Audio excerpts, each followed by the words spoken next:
Yes. Now, good day, my dear friends. I am Darko from Philosophy of Good News, and in front of you, I have my great friend Ali AlMiari from Lebanon, whom I have met in Cyprus while he was studying beautiful thing about the oceans and seas or something. He will tell you. He will tell you. And I met him during the Toastmasters meeting. We were invited to go. It was in Nicosia, and we were invited to go to his university. And at the American Corner, we met. He was the president of the diplomacy club of that university. If I'm wrong, Ali, you just correct me, please. Don't worry. And immediately I saw something in him, like a beautiful Toastmaster speech that won the World Prize says, I saw something in you, but I didn't know what it is. Well, after so many years, I found out what it is. In front of you, you have a unique gentleman, a great fighter, extremely intelligent, very curious, ambitious, and first of all, human being, Ali AlMiari. So, Ali, let's start and talk. How did you choose Cyprus to study fast? And from that journey from Cyprus, that brought you at the end to the Nashville of Tennessee of United States of America. And you are 1998 age. I mean, you was born in 1998 like my son. It's unbelievable. So Actually, 2000. 2000, even better, 2000. With the 25 years old, you have an experience of the person of who knows how many years, like me, 60. So please, and just to say something else, you are a Palestinian. You were traveling to Cyprus with a travel document, not a passport, and you managed to finish university. You had with the flying colors. You managed to involve yourself in saving the turtles in Alagadi Beach in North Cyprus. You managed to go back to University of Lebanon, American University, and to start your journey there. However, with all these problems, you went and you produced your own honey in Lebanon. And after some time, you got the visa and you came there where you are now and where I'm seeing you now and all the people around. My friend Ali AlMiari in Tennessee, in United States of America. Please introduce yourself. It's enough from me. I will stop talking now. Zip, and please. Hi, Darko. So yeah, the name is Ali AlMiari. Uh, I was born as a Palestinian refugee in Lebanon. Basically, my family, they were moved from Palestine back in 1948 to Lebanon. They were displaced there, and we started, we, as Palestinians in Lebanon, we're considered stateless. So we don't have a nationality. Palestine doesn't recognize us as citizens. Lebanon doesn't recognize us as citizens. So it left us in a gray area. In a small summary about Palestinians in Lebanon, we are not allowed to work in Lebanon by law in 73 jobs, including anything lucrative. Plus, we don't have any civil rights. We're not allowed to own property. Basically, they try to make life a little hard on us. Um, as a kid, I was always the overachiever, let's say, the nerd of the class. I was always the trying to like get high grades, and that helped me secure a full scholarship to go to Cyprus. That's where I did my undergraduate diploma, Bachelor's of Science in Molecular Biology and Genetics. Um, After 4 years of being in Cyprus, I had the most life-changing experience anyone could ever think of. from someone with no social skills, always being in the books, trying to read, trying to get high grades, to that's the person who went to Cyprus for the first time. The person that came out was completely different person. He was a leader. And that journey started, as you mentioned, in the Creativity and Diplomacy Club. It's a club at the university that I heard about by accident while just being a student. And I started as a member, started learning about public speaking, personality development, leadership skills, all that kind of things. And a year later, they elected me the president of the club.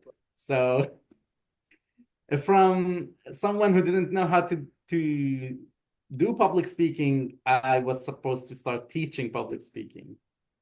Around that time is when we met for the first time. I think that was 2019.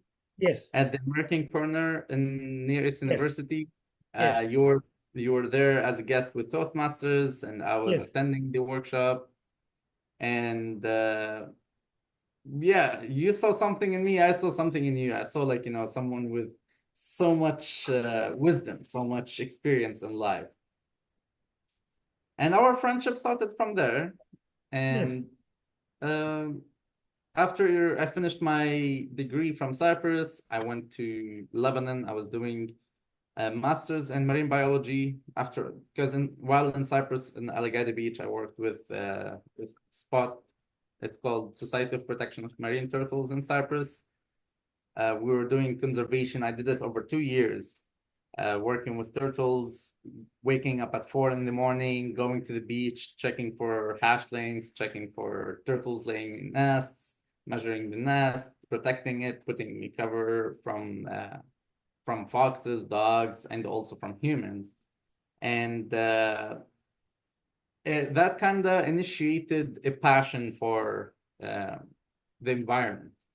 In a way, I saw that everyone was focused and directed towards humanity, but no one was caring much about turtles, birds, the environment. This is the ecology, basically. So I wanted to do master's in marine biology to work more with turtles, but that didn't work as planned because of many circumstances that so many people in Lebanon went through. There was a revolution, a financial crisis, the inflation hit 95%, 96% in Lebanon. The currency lost its value. So there was so much stress regarding that I couldn't finish my first master's in marine biology. But in the same time, when I was a student, I was also teaching at the university. So I was taking classes, but also teaching 3 classes a week, 3 hours each class. And that kind of motivated me to go and look into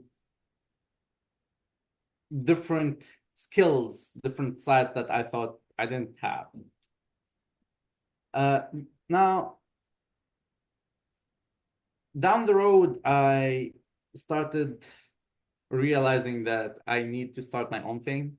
I need to, because there are no opportunities in Lebanon, and as someone who's stateless, as someone who's Palestinian in Lebanon, it kind of just had so much extra layers of difficulty than even normal Lebanese people would face. Yes. That's when I started, like, thinking, how can I try to do environmental work, but in the same time try to make it lucrative a little bit. Yes. That's when I started the bee farm. And when it originally started, it was a grant from the United Nations, from UNICEF. Beautiful. And that grant basically got me the basic needs that I had needed for the business, like a bee suit, like the sting suit, some 3 hives, I think. I started with only 3 hives of bees. And then over the 2.5, 3 years, that number increased from 3 to 25, just from splitting my own hives and just like working on increasing the numbers of bees that I already had. Now, I was self-taught, so no one taught me anything about beekeeping and any of that kind of stuff. But I wanted to do something for the environment because I realized that in my area, there was not so much bees around, that even other people's vegetable supply or like plants, they were not producing enough products. So having bees also increased their supply. So anyway, I was helping others while helping myself, and I was able to get honey.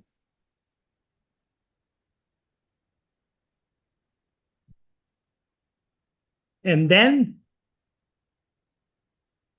what do you want to know now? I remember when we were talking that you started your short, it was a short but interesting journey at the Rotary Club in Lebanon. Yes, and from that Rotary Club, you also, as I remember, you show me that, and I have, I think, a photo as the one who is, let's say, the assistant of the Washington Post journalist, isn't it? Something like that it was. No? Yeah. Those are, yeah, and you're right. It's just 2 different incidences. Yes, of course. So, Rotary is one. The other one is that. and Why I'm saying that? You know why? I'll tell you. Not because of VP or WP or Rotary or whatever. No, I'm saying that because I want to show to the people the character. You know, the character of yours, that you was, I don't 24, 23, 23 and a half, 20, 24, and you was so full of life with all the war going around you. You start, you know, going and connecting yourself with the people, trying to find the way how to proceed with your life, trying to find the way of the meaning for the life you are living, you know. And you did not stay, you know, there and sleep all day. This is what I want to say. If it was WP or PPP or TTT, who cares? But the point is that you have done that, and you always had an open eyes. And when we were talking before this, you was telling me also about your experience in the hospital you are working in Tennessee, but we can talk about that maybe a little bit later, you know. And what I want to go to is the time when you obtained the visa for United States, and then you wanted to go and to go into the plane to come to the United States. What happened at the Beirut airport when you wanted to go into the plane to go to the States? Because it was in those days, it was the bombing and very, very difficult times for Lebanon. yeah. Please. Okay, let's start from summer 2022. Okay. Back then, I started doing volunteering at a hostel in Beirut, and that kind of opened the way for me. I saw like an opportunity lying in there. People wanted to go visit places, but they wanted to do it safely. So I started offering tour guides for tourists. A place where, like, a service where they would safely go with someone trusted to show them around, and at the same time, they can share the cost between each other to lower the cost. They liked it so much, so I started doing that the whole summer of 2022. I got to discover every single city in Lebanon. I got to see it myself as much as I'm showing it to the tourists. And at the end of summer 2022, a friend of mine from AUB, from the American University of Beirut, he was a journalist, and he said that he needed someone to drive him somewhere and to translate for him. Yes. So I told him, yeah, sure, like I can drive you. We go there after translating and everything. He said, you know what? You would be a great journalist fixer. I'm like, what is that? I've never heard of journalism fixing in my life. He said, basically, you just organize a meeting between the journalist and like whoever they want to meet. You translate for them, you drive them around, and pretty much that's it. Oh, I was like, okay, that sounds interesting. So I started doing that work with him, and then he started recommending me to others. Others started recommending me to others. And I worked with Belgian TV, I worked with Washington Post, I worked with Reuters, I worked with so many international journalists who were coming to Lebanon. And obviously, the war was happening in Lebanon, and it was really bad. In Lebanon, you know, like the problem that was happening is that there was so many civilian casualties, people that are being killed randomly, and that kind of created so much stress and fear on anyone. Like you're afraid for your life. You don't know if today is going to be your last day or not. If you're just walking on the beach, if you're going fishing, you might you know, like be killed, even though you're just trying to make a living. You're just trying to survive. You don't care about the politics, but you care about, like, you know, the environment, and then somehow, you know, you just die. So Absolutely. the war is never nice. It's never something, it's not a happy place.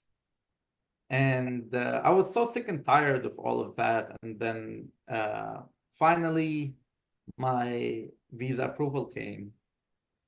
And I remember I didn't even have enough money to even get out of Lebanon. Like I couldn't even have enough money to get on a plane. And I started thinking, like, what, like, you know, something needs to be done. Like I need to get out of here if I wanna have a shot at a clean, better life in the future. Yes. So long story short, you know, it wasn't an easy journey. First time I had a plane ticket set up and everything. I went there, they wouldn't let me on the plane because as I said, Palestinians from Lebanon are stateless. We don't have a passport. So they wouldn't let me even in transit in Europe.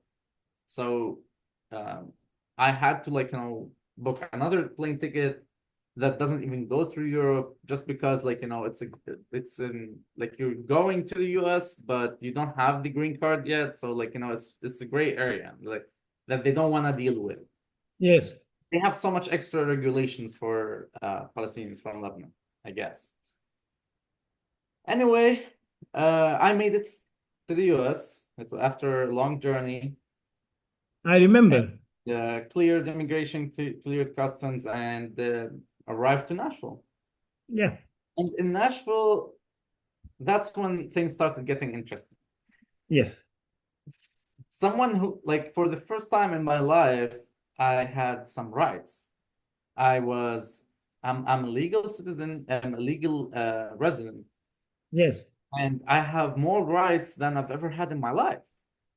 I have civil rights. I have rights to own property, to work. Things Yes. Lebanon was not giving me the opportunity to even do. I didn't have the right to own property in Lebanon. I didn't have the right to work in Lebanon to make a living. Out of nowhere, out of a sudden, I had that right. So I started appreciating the US, to be honest, so much, because it did give me the opportunity, the freedom to become the person that I am. It gave me the motivation for me to actually unlock my my limits. I don't know the word for it, like to unlock my limitations and actually start to become a better person. Yes. It wasn't an easy transit. Obviously, after that, there was the war continued in Lebanon even after I arrived. So I was always worried about my family over there. I was always like worried, especially when they got displaced from the south. And after the war finished, kind of like started having some relief from the stress Yes. and started focusing on my own self. Okay, Yes. now that the stress of my family being extremely in danger is gone, I can grow, I can flower, I can bloom over Yes. here. You are blooming, by the way. You are. It's true. It's very true. Very, very true. Yeah. Yeah, What I want to say, Ali, is you are exactly the most beautiful case that shows that America is a great country for the legal immigrants to make their life and their career and to help the America to grow, not only themselves, but to the definitely. all America to grow. This is why many people are talking about not having immigrants, but having illegal immigrants. You are the showcase of a legal immigrant who is pursuing his life with 25 years old, you know, and trying to make good for you and for the country you are in, and in this case, United States of America, which many people, including myself, um, had doubts about this American dream. Now, when I see you with this hat, it's not that you are Indiana Jones, no, but no, it's true. But I am so I don't know. I have this so beautiful warmth inside of my soul that there is American dream still living. It depends on us, not on anything else. It depends on us how we will organize ourselves, helping ourselves, and then the country we live in. Sorry, continue with your Tennessee. Yes, please. Sorry. I just want to. I totally agree with what you said. I mean, if in a way the US gave me the opportunity to grow, and you can never hate that. Like, the actual act, like a country that was able to take me in, Yes, was able to make me part of society here. You just have to give back. You have to uh like make this work for you and for others. exactly. That's the whole thing. It's like, we were talking, I think about this before. It's like, whatever unique and creative things you can give to society, it gives back to you. It like Absolutely. it's like I don't think it. I think society gives you your value based on your creativity and your uniqueness Exactly. more than it gives about like how hardworking you can work, like 25 hours a day. You can work every single day in, like, the same job, doing it over and over and over, but then that is capped because society doesn't appreciate that there's so much supply more than the demand. But when there's so much demand and less supply, no one is seeing that opportunity and that society needs, society Exactly. will definitely give back to you. So I totally agree with that. And that is why you come into the picture, because for everything what you do, and I know you from 20 years old, something like that. Yeah. 19, not 20 nearly. I was 19, me for 6 19, years. exactly. Yeah. You are giving a personal touch to everything and you try to connect people. I will never forget our outing. I'm 60 years old, my God. I have a son your age. What I want to say is our outing with our friends from Morocco and from Iraq and yourself going for a beer and French fries in one place in old part of Nicosia, talking about future of the world. And you connect us. You was the one who connect us. I didn't tell you that before we were talking. I wanted to make you a surprise. I don't forget that. Beautiful, absolutely beautiful. because I met one Moroccan, a guy from Morocco with IQ 350,000, 352. This guy, I don't know what is happening with him now. He's a mathematician. And of course, our joint friend from Iraq, who is in the United States of America again. Huh? Yeah. Bravo. And I got to meet him again You see?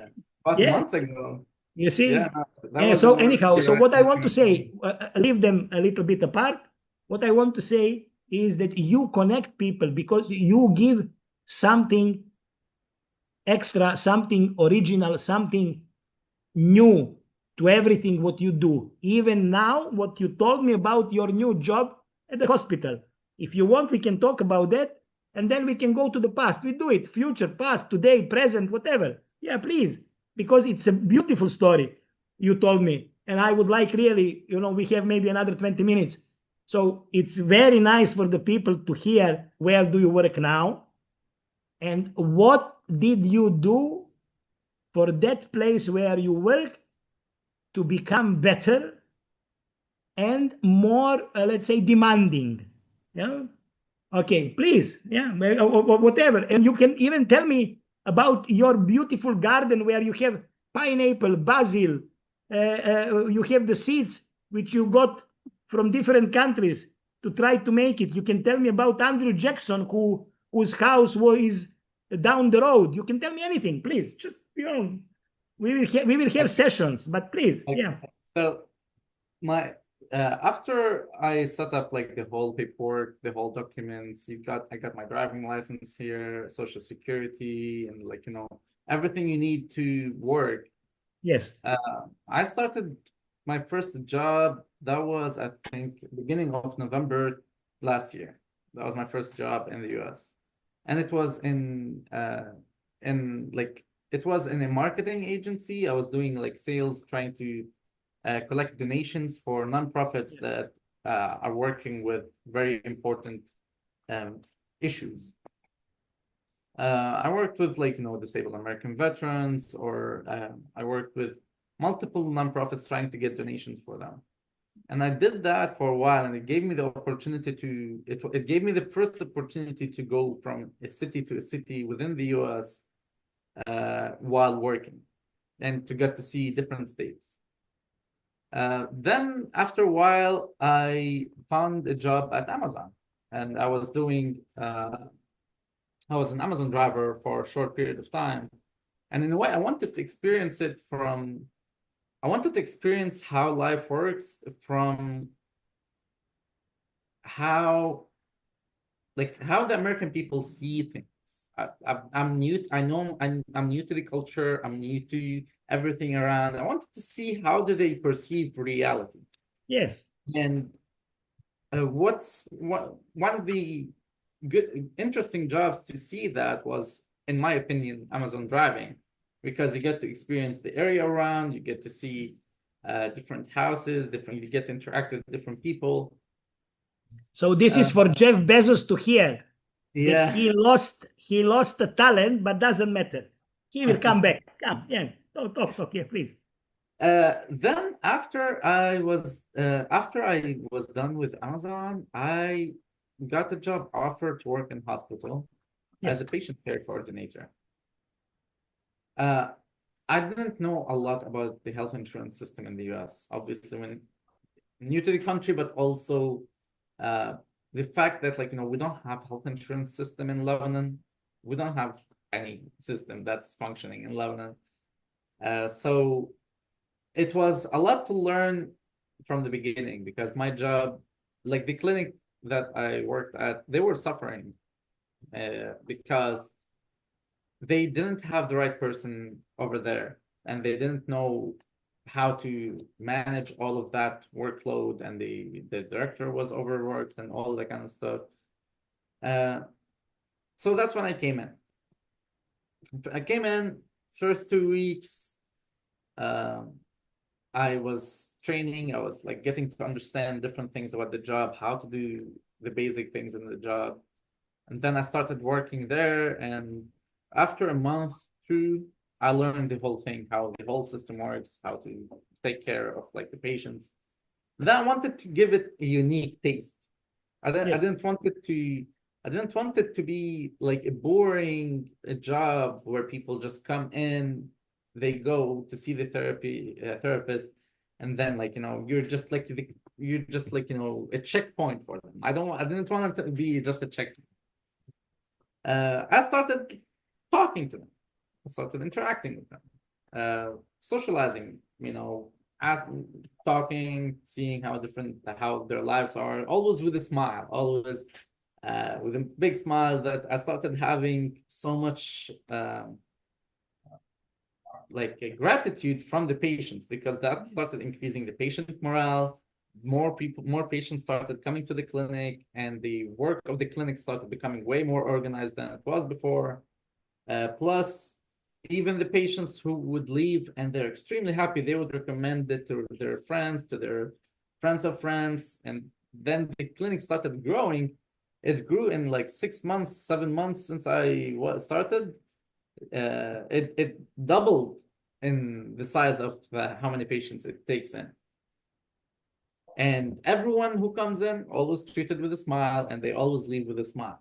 Even though, like, especially like working with patients in pain can be very tricky, Yes. because they're very annoyed of their pain. So you just try to ease it to them. You just, like, no good deeds go unpunished, as they say, or something like that. Like, and that's when I started realizing that karma is a beautiful thing. It's not always bad. Like, I started giving good to the universe, and the universe started sending me things my way back. Always is like that. Yes. And even started like getting some gifts. Even the hat that you see is a gift from a Yes. patient. Really? Yes. Wow. Wow. Uh, Beautiful. yeah. Absolutely beautiful. I got this to my work, by the way. Great. Yeah. Great. Absolutely great. Another thing which is really great. You are in a historical place which has different vibes. Yes. Yeah. Maybe it has issues, this and that. It doesn't matter about issues. But what I'm talking about is about vibes. Nashville is a historical place. As you said, there are a lot of tourists coming. It's a historical place in many ways, in bad and in good. Yes. Yes, but that's America. That's America. That's America in a tiny place, which you can find everything, and you choose what you want to be, and you are choosing to be something which is very rare, and you know what is that? Different. Different. And that's very important. I remember the film I saw some years ago. I don't remember now. I think it was the title was different. Yes, different. I will give you now just to see. You are developing. I can see that. You are happier than you used to be. Your eyes are clearer, and you was always positive, actually, always. But you have some extra energy inside, which I think has to do with the place you are now. And I stand on that, really, because there are changes going on in that country. It's a huge country. And I think that all this positive energy, all of you are giving, will help for the America to be great again. I'm telling you, really. I mean, because the world needs America. I'm not an American, but I like America. And I think that the world needs America to be great, because there will be a beautiful balance. And with the people like you, I'm telling you, I mean, they need to find another, I don't know, 5 million to bring like you there. Really, honestly. I mean, I'm very, very, really, I got emotional because I see that that the energy and the vibes that you are transmitting to me and to the viewers who will be looking this are very positive, and many can learn about that. Because you are not talking about yourself only, you are talking about the society also. Which is very important, and it reflects the words of Kennedy, JF Kennedy, who said, don't ask something like that. Don't ask your country what your country can do to you, but what can you do to your country? And you You are only 1 year there, and I feel that you are an Indiana Jones, new, great character, curious. Honestly, I mean, it's a pleasure to talk to you, and I hope that we can continue this. What do you think? Definitely, definitely. Huh? I Tell me, honestly feel please. like Finish. honestly feel like my life philosophy, the uh, my life philosophy is going with the flow always, trying like not fighting change, going with it, but always trying to be on top of it. Yes, It's beautiful. like people um like I always think, how can I make something even more powerful that will help many people as much as possible happen? How can I make it reality? Yes. And it's starting like after 1 year here. I mean, I told you about like all the things that I've been doing, and but also there's already some plans for the future here. We started a business in the state of Tennessee, um, to try to, it's a wholesale trade.